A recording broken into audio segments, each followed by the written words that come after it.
Bismillah ar-Rahman ar-Rahim.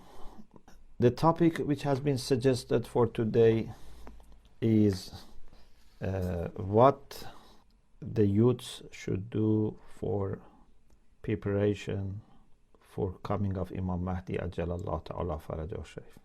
It is very interesting that there is something between Imam Mahdi Ajalallah Ta'ala Farajahu Sharif and youths which is special.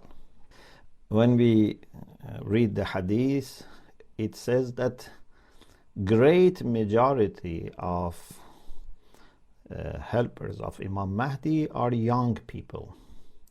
There would be some older people, maybe middle age and old, but it's like salt in food. So if you make food, the majority of food is rice, meat, other things, vegetables. There is little salt. So majority of the helpers of Imam Mahdi Ajalallah Ta'ala Farajahu Sharif are young people, but of course those old people are there to give their wise ideas, to support, to help. But because this mission needs perhaps, this is my understanding, needs lots of activities, lots of work, and also needs to be fresh and to be dynamic and vibrant, and maybe also to relate to the other youths of the world. So most of the helpers of Imam Mahdi Ajalallah Ta'ala Farajahu Sharif would be young people. Even Imam himself, when people see him, he looks young. But young here can mean some 30 years old, because up to 40 is like young. So maybe Imam looks someone who is some 30 years old. So this is the starting point for our reflection. So it shows that the youths must not think they have a marginal role. The youth must know that they have a very central role in preparing, and then when Imam comes, in helping Imam alayhi salam. I share with you some of the things that we need to work on in order to be able to qualify ourselves for being, inshallah, among helpers of Imam alayhi salam before and after he comes. The very first thing that I am sure everyone would appreciate is that if we want to help Imam alayhi salam, we should ourselves be strong. Yeah? If I want to do something, for example, if I want to build a house, if I want to build a hospital, if I want, to educate people, and you want to help me, so at least I should be hoping that you give me a hand, you give me some power, you give me something. Not that you yourself are in need of, someone to awaken you, for example, someone to make you stand on your feet.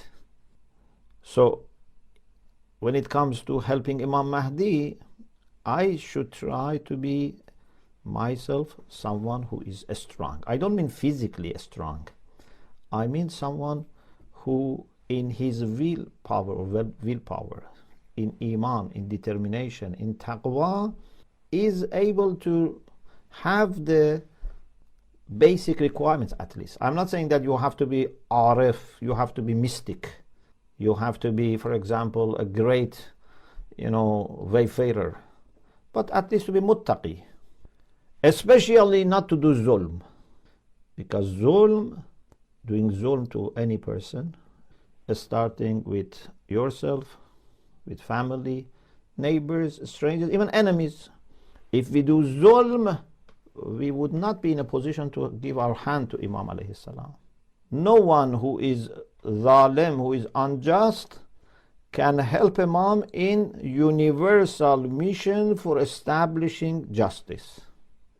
So I need to strengthen myself in my taqwa, in doing my wajibat, in avoiding haram, and in particular, I would like to request you to work on justice.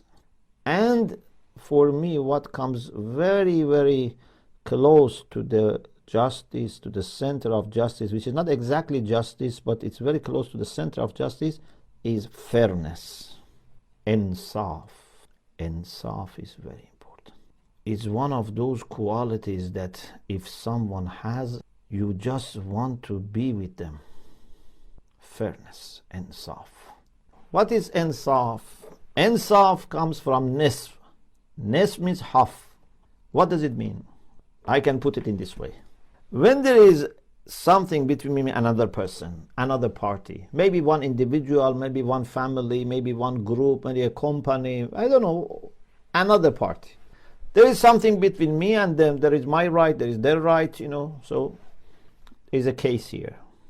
Insaf means not to try to bring their rights to your side by being biased, by being selfish. Insaf means to stand half the way between yourself and the other party, be impartial, be not biased, and look in an objective way what is your right, what is their right. Maybe they are good people or bad people. Maybe they can present their case, maybe they cannot present their case. If you are munsif, it doesn't make difference for you. It's impossible that you take even the least of their right to your side. Yes, you can forgive some of your right, if you like, because you're right, you can forgive, but you cannot take from their right. A fair person, a just person, can be forgiving, can be generous with his own part, but not taking from the other part. It's zulm. In other words, a fair person is the one that, if he's going to be judged between himself or another person, must not take his own side. And this is what me and you have to achieve in our life. Every day, many times, we judge between us and other people. Many times, every day, we judge. So we organize the court, we take the role of the judge, but between whom and whom? Between myself and someone else. And it is surprising or not surprising that most of the time we are winning. Other people are doing wrong things, are doing mistakes. I don't know why people don't appreciate me, why people have problem with me. All the things are in my favor. Yes, because you have prepared the file and you have judged, so you are taking your side.